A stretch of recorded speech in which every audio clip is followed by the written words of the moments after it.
Good morning, Bolivar. I'm Beth Appleby with Ebby Holiday, and I have the lovely privilege of being with Dan Priest with Priest Insurance. Hey, everybody. I know, we make a great team. There you go. And David's out, I don't know, checking out the waves and all the things happening on the beach. We don't know where David is. So we're doing this on our own. It's going to be fun. We'll see how this goes. It's I go know, good. Yeah. too fun. So, Dan, I brought you here this morning because first I wanted to thank you so much because I had some clients come down from Dallas looking at houses, and of course, what is their biggest fear? It's insurance. Insurance. Yeah. Insurance.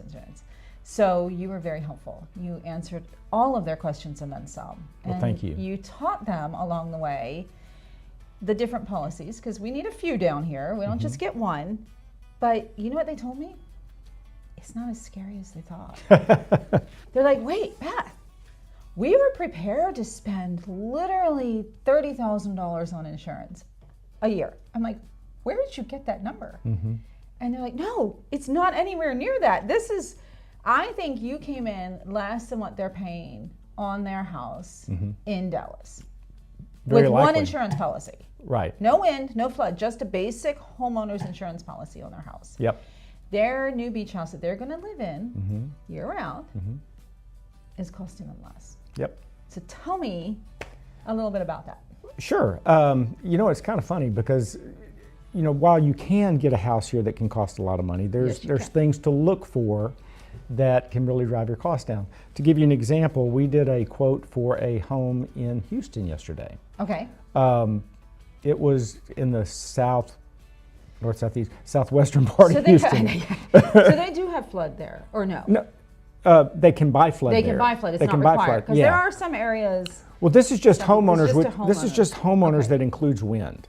In the Okay. private market, so there's actuarial rates. There's a rate an insurance company has to charge to make a profit. And Okay. they figured that on this thing called probable maximum loss. That's a different discussion. That's but, a whole different yeah. discussion. So the southwest side of Houston, $400,000 house, that premium was $6,000, $6,500, okay?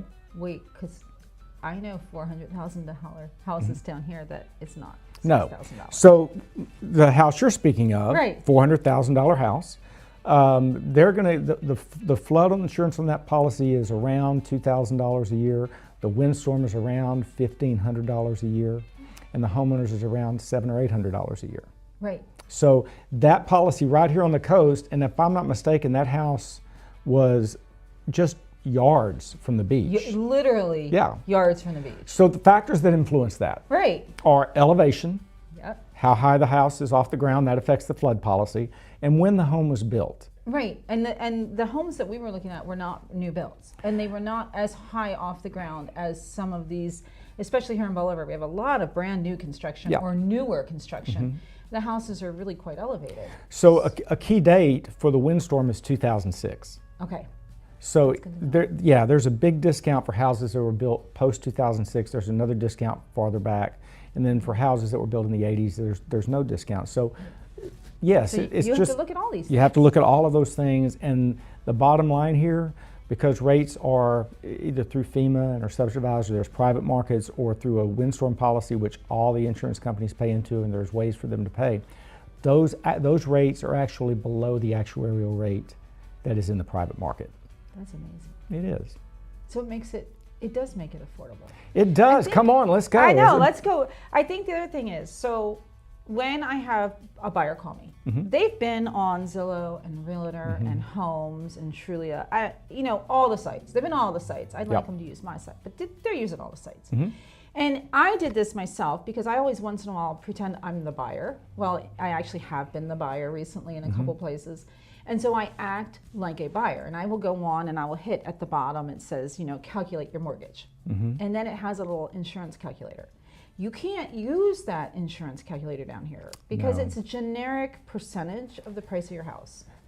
Yes. So that does not apply. Yeah.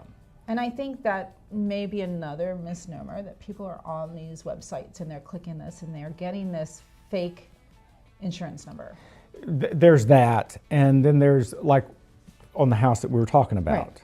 So we can give someone a quote, but it's not necessarily going to be an accurate quote unless we have all the information. An example of that is flood. So we can give somebody a flood quote. Right. And so one of the houses we've done recently, it was a $400,000 or $500,000 house, and we gave them a flood quote, and that rate without an elevation certificate was $5,400 a year. When we obtained the elevation certificate, it went to $2,100 a year. That's a huge difference. Big difference. So yes. So now all of a sudden the house went from being, I'm not sure I can afford this and it's scaring me, to like, oh, this is totally affordable. Yeah, the discount paid for the other insurances. Right. Yeah. And so now they're still at something that isn't so scary. Right. So really what we're saying is, one, we have to be knowledgeable.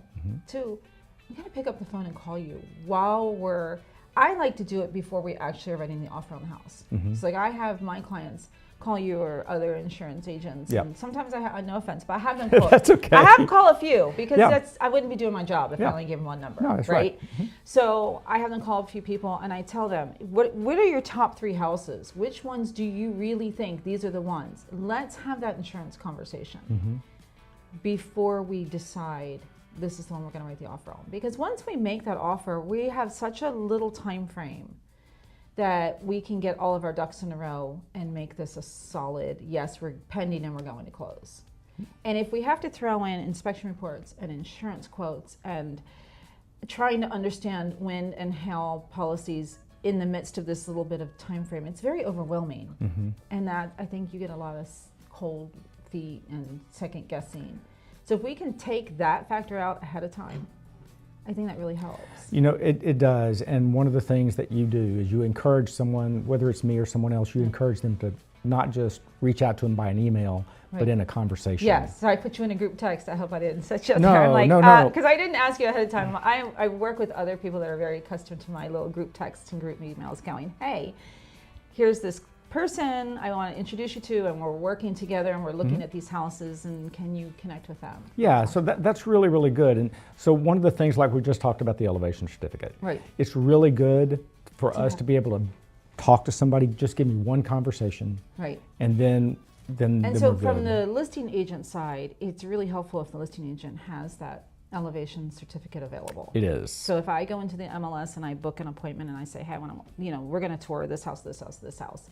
I go into the MLS and we have the availability to go to documents and see things. And so they have seller's disclosures, and sometimes they have surveys, and sometimes they have a neat little package that tells you how they'd like their offer structured. I'm not a fan of that one, but people put that in there. Elevation certificate It's a good thing. be a really good thing. Yeah, But- so we can, here we know the area pretty well, Right. and so we can kind of Guess. fudge a little bit, Right. but it's never Estimate. final until we have the EC. Right. And people really need, at some point, they're going to have that Absolutely. firm quote. And if you're like me, when you're fudging it a little bit, you're doing these estimates, you're probably overdoing like I do. So, which is great in a way, because when the real numbers come in, they're so much better They're than better, what I yeah. gave them, and they're like, oh, this is fantastic.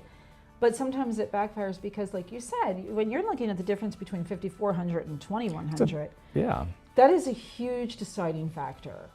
And so if they're going with those numbers that are estimates and they're incorrect, that could really change a deal. It's very interesting. It's all sorts of good stuff. Yeah. But bottom line is knowledge. Knowledge is king. Yep. And so I'll keep sending my clients to you to Thank you, become Beth. knowledgeable. Anytime. And I appreciate all you do for them. And I because appreciate it very They much. really did feel so much better, and we're a lot calmer, and we were able to make an offer and get something executed. And so Good. it's going to be fun. All right. They're going to be moving in soon. Good. All right. Thanks so much, Dan. Thank you, I Beth. appreciate it. Thank you. We're going to head out. Thanks so much for joining us. I'm Beth Appleby with Ebby Holiday, and David will be back next week. See you soon. Video equipment is sponsored by Crystal Beach Decor and More, located at 1959 Highway 87 in Crystal Beach, Texas, and Beachy Beatnik Boutique and Jewelry, located at 970 Surfside and Highway 87 in Crystal Beach, Texas. Thank you to these two businesses for being our 2025 video equipment sponsor for Bolivar Live.